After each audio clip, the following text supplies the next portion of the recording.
Desculpa, Voltei. menina. Caiu tudo aqui meu, apagou tudo na minha casa, aqui na minha sala, apagou tudo.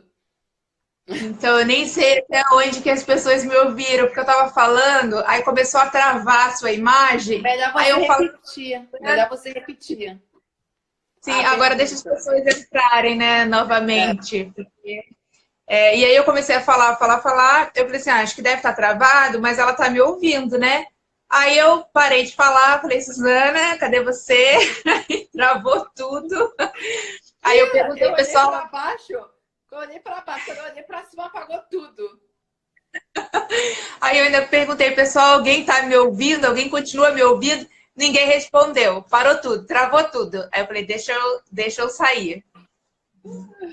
Ah, eu acho Mas que vamos agora lá. é.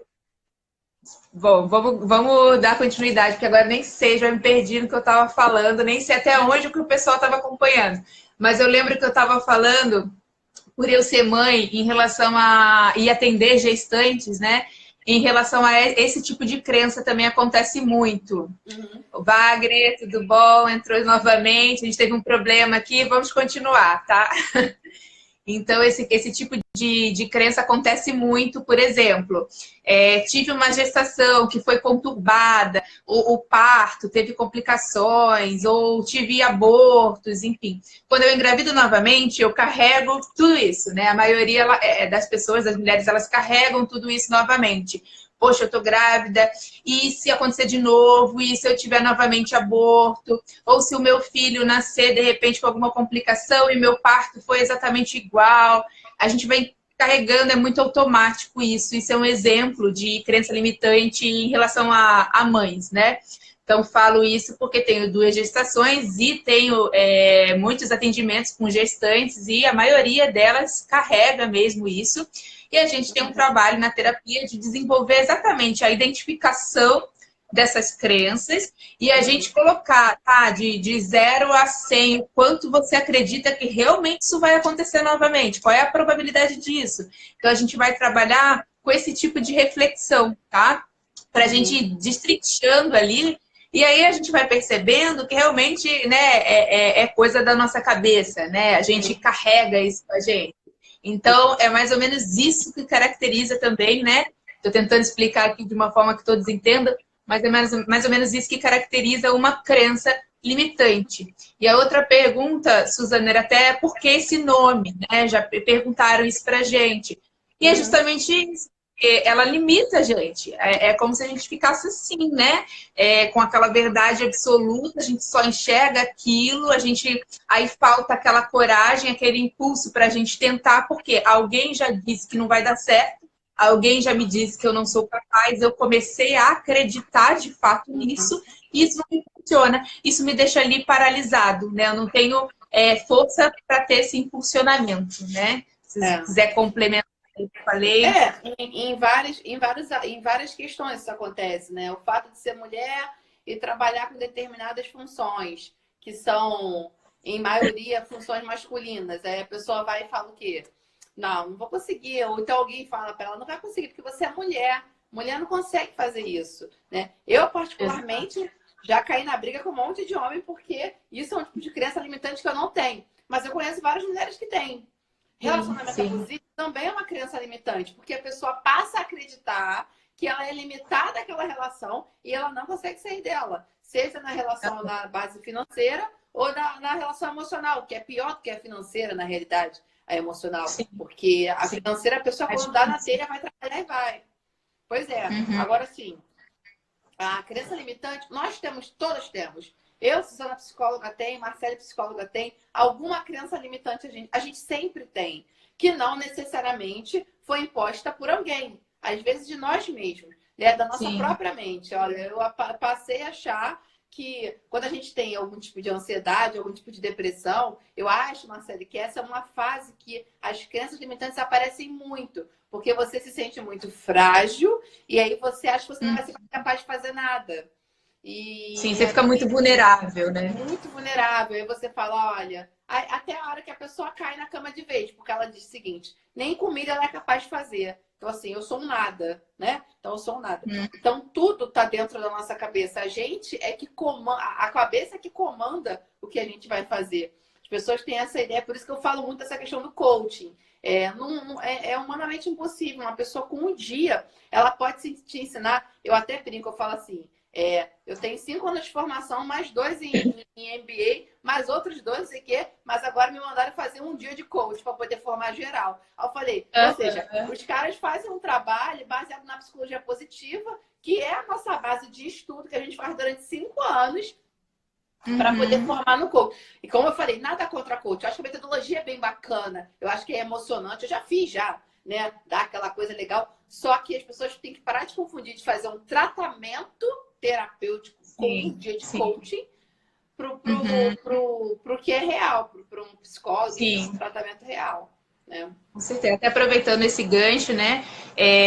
Quando a gente trata isso em terapia, né? Quando a crença limitante está tão enraizada naquela pessoa, a gente trata, né, com terapia e no mínimo 12 sessões aí essa pessoa precisa ter para ela conseguir identificar que tipo de crenças são essas e para a gente conseguir trabalhar juntas. Sim. Não adianta nada também a pessoa ela não ter essa manifestação nela, né? Por exemplo, eu atendia muitas pessoas, no caso em convênio, né? Em seguradora de saúde, que as pessoas estavam ali por obrigação. Então, uma coisa que eu sempre falo, não adianta. A pessoa está ali por obrigação, porque alguém mandou ela estar ali. Se ela não sabe o que ela está fazendo ali, ela não sabe qual o sentido daquilo, né? Enfim, mas a pessoa ela tem que se ajudar também. É um trabalho conjunto do terapeuta com o paciente. Como a Suzana falou, apesar dela estar inserida aí no contexto do trabalho, né, da psicologia organizacional, usa muito da metodologia da terapia cognitiva comportamental. Eu utilizo também no RH quanto na clínica, porque a gente utiliza várias técnicas também em terapia individual, né? Então tá eu e o paciente ali, para a gente conseguir identificar esses pensamentos automáticos, essas crenças limitantes que já estão enraizadas, como a sua amiga, né, que aí no começo do vídeo falou que ouvia já dos pais isso. Então isso de tanto tempo, né? Olha quanto tempo, desde criança ela ouvia isso. E agora eu trabalho numa escola também, até comentei com a Suzana antes da gente iniciar o vídeo, e a gente ouve certas coisas que realmente, às vezes, a intenção do pai, óbvio, é de repente motivar o filho. É que nem a gente fala de chefe, né? Tem chefe que acha que motivar o funcionário é ficar ali sempre criticando de maneira negativa, apontando onde está errado, na frente dos outros, enfim. E tem pai e mãe, né, cuidadores, que acham que essa é a maneira correta de se educar uma criança, né? Falando, não, você não consegue, como a sua amiga falou, você é burra. Você ouvir isso do seu pai, da sua mãe, né? Você já institui aquilo, você pega aquilo para você e daí vai crescer, de repente, né? Um adulto inseguro, um adulto que está sempre se questionando, será que eu sou capaz, né? E de repente se culpando. O que acontece, né, Suzana? A gente também não pode vir com essa imagem de que, eu quero, eu posso, eu consigo. Porque eu acho que é isso que muitos coaches por aí vendem, né? Sim. Você pode, você consegue tudo. Não é assim também, né? A gente tem as nossas limitações também, tá?